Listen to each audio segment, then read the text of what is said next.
Buenas tardes a todos, amantes del terror y de las leyendas urbanas. Yo soy Sarilla Mari. Tal vez me recuerden de otros creepypastas como la última canción de Absol y el síndrome de Pueblo Lavanda. Siento haber tardado tanto en subir una nueva historia, pero, como recordarán, la última vez fui atacada por un Ghastly con instintos vampíricos, y he tardado un tiempo en superar mi desconfianza hacia los Pokémon que no tengan pies. ¿Pero qué dice esta friki? ¿No te has dado cuenta de que yo tengo pies? Está bien, lo reconozco. Todavía no lo he superado del todo. Esa es mi valiente. ¿Era eso un sarcasmo? Bueno, en fin, lo que venía a decir es que en esta bonita tarde lluviosa he sufrido un mini cortocircuito neuronal que ha hecho que se mezclen mis torturados pensamientos existencialistas pretemporada de exámenes y mi vicio incontrolable de demostrarle a todo el mundo lo culta que soy. Así que la historia de hoy va a estar inspirada en una obrita de teatro española del siglo XIX, Don Juan Tenorio. Aunque si la comparamos con la versión barroca es una auténtica chufa, da mucho de sí para un buen creepypasta. Y como Don Juan Tenorio me cae fatal, la invitada de hoy va a ser nuestra amiga Medea, aquí presente. Buenas tardes, Pokéfans. Hoy me toca a mí advertiros de que esta historia es pura ficción y que cualquier parecido que tenga con la realidad es pura coincidencia. Pero antes de comenzar a relatar esta historia, me gustaría darle a mi autora la oportunidad de explicarme por qué carajo ha tenido que ir a ponerme un nombre tan rematadamente raro. Pues verás, da la casualidad de que Medea era un personaje de la mitología griega que se vengó horriblemente de su esposo por romper sus votos matrimoniales casándose con otra.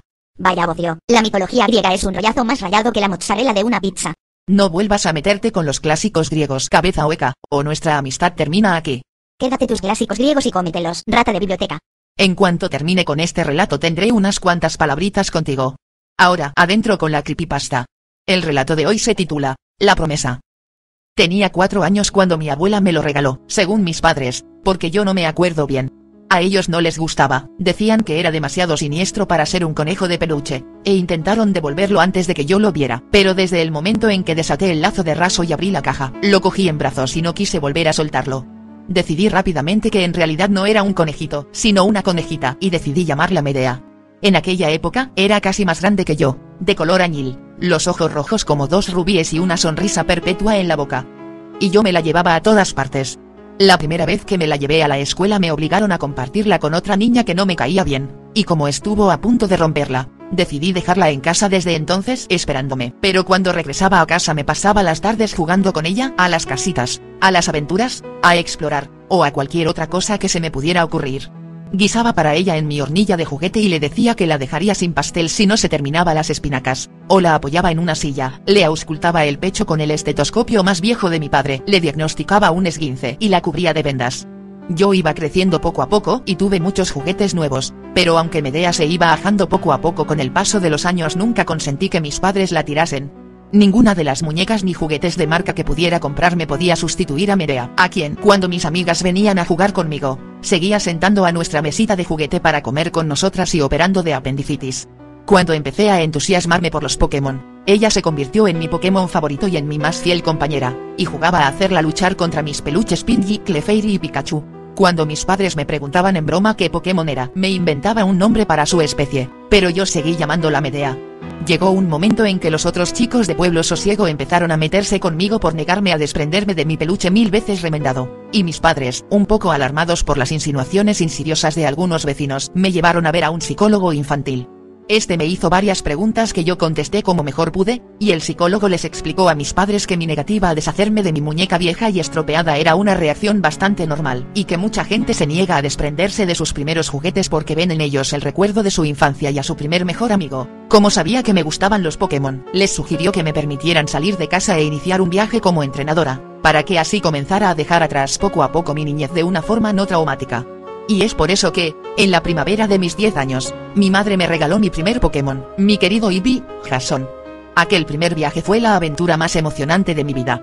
Con Jason y Medea en mi mochila, salí a los caminos y empecé la que me prometí a mí misma que sería mi propia leyenda. De día viajaba, luchaba contra otros entrenadores e intentaba ampliar mi equipo Pokémon, y todas las noches dormía abrazada a Medea, como siempre había hecho. Hasta que, un día de lluvia, resbalé por una pendiente y caí a un lago. Debía de haber una piedra agua por allí cerca, ya que Jason escapó de su Pokéball para ayudarme y evolucionó casi inmediatamente a Vaporeon, y así nos salvamos todos, salvo mi pobre Medea. Conseguí secarla bien, pero esa aventura bastó para hacerme comprender que, si pretendía que mi muñeca no se estropease definitivamente, no podía seguir exponiéndola a la intemperie.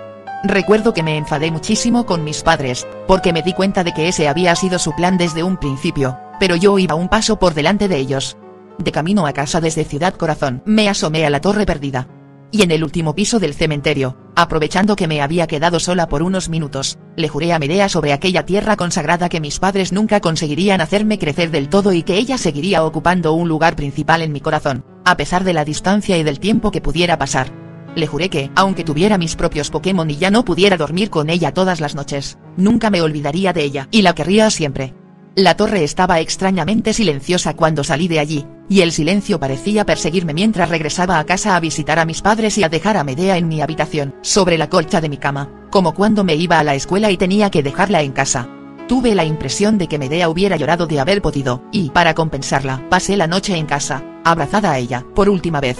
Al día siguiente, me despedí de ella y de mis padres y continué con mi camino.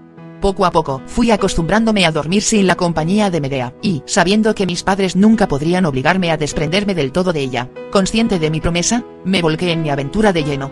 Fui haciéndome cada vez más fuerte como entrenadora, y mis Pokémon mejoraban con cada combate. Los hice combatir contra todo tipo de entrenadores hasta sacar a la luz su máximo potencial, y más de una vez acabamos completamente extenuados y nos ganamos una buena reprimenda de la enfermera Joy del centro Pokémon más cercano. A lo largo de aquel verano, seguido por su otoño, su invierno y una nueva primavera, conseguí las 8 medallas oficiales exigidas por la Liga Sinnoh y desafié al alto mando, al que, con mucho esfuerzo, conseguí ganar. Regresé a Pueblo Sosiego como la campeona de la Liga de Sinnoh, y fui recibida con una gran fiesta. Mis padres estaban tan orgullosos de mí que me regalaron un billete en el SS Aqua para viajar a Hoenn. Aquella noche fue la primera en varios meses que podía volver a dormir con mi vieja muñeca, pero me resultó extraño hacerlo. De pronto, me pareció una escena curiosamente fuera de lugar, una adolescente abrazada a un viejo conejo de peluche, y entonces supe que algo se había enfriado irremediablemente dentro de mí.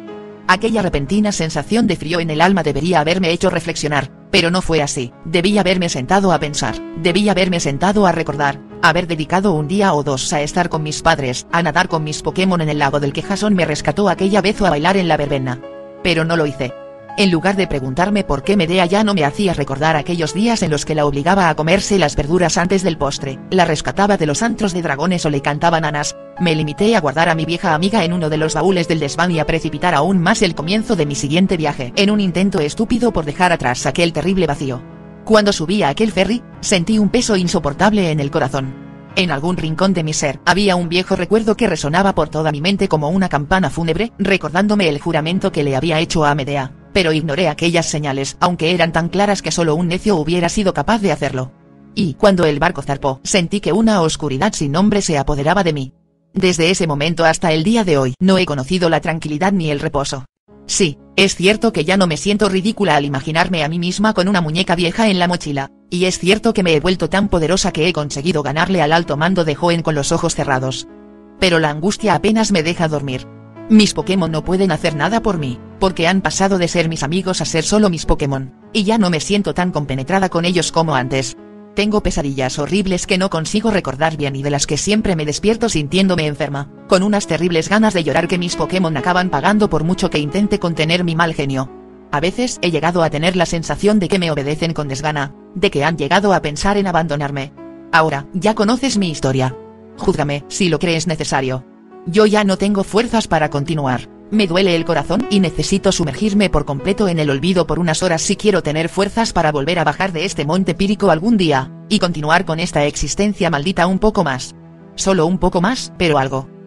Elena Troy, la campeona de Sinnoh y aspirante al título de Hoenn, sufrió una crisis de ansiedad mientras terminaba de confesarle su historia a Cassandra, nieta del guardián del monte pírico y entrenadora de Pokémon Fantasma, una de las escasas amigas que había hecho durante sus viajes por Hoenn, y la joven, sensible por naturaleza a las penas de su prójimo, la dejó a solas en la cima del antiguo santuario para que pudiera hacer las paces consigo misma. Aunque pasó el resto del día allí, ayudando a sus abuelos en su labor, no volvió a verla salir del cementerio. Cuenta la leyenda que esa misma noche, un Pokémon extraño apareció en el santuario, una fantasmagórica criatura con la forma de un extraño conejo de peluche ya ajado y desmejorado por el tiempo, cuya presencia perturbó a los Pokémon residentes y a las almas en pena que aún vagaban por las entrañas del monte sagrado buscando la paz. Hasta los Pokémon fantasma más poderosos huyeron cuando el ser los miró con aquellos ojos rojos y se estremecieron al ver su boca permanentemente cerrada con una sonrisa formada por una cremallera. Salió al altar de la cima del monte pírico, seguido y precedido por la oscuridad y el terror, y no volvió a vérselo más en este plano de existencia. A la mañana siguiente, los guardianes del cementerio encontraron a los pies del altar el cuerpo sin vida de Elena Troy, que fue repatriado a su tierra natal, Signo, y enterrado en el cementerio de Pueblo Sosiego.